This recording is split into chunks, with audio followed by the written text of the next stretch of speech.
O meu Deus é o Deus do impossível. Jeová Jireh, o grande El Shaddai, que abriu o mar vermelho e ao seu povo fez passar, que da rocha água limpa fez brotar. O meu Deus é o Deus do impossível, que liberta encarcerados das prisões,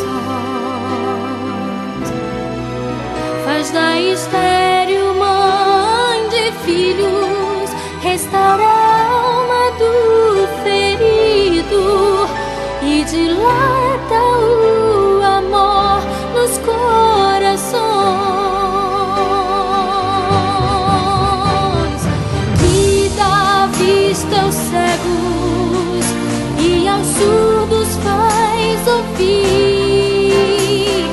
faz a tempestade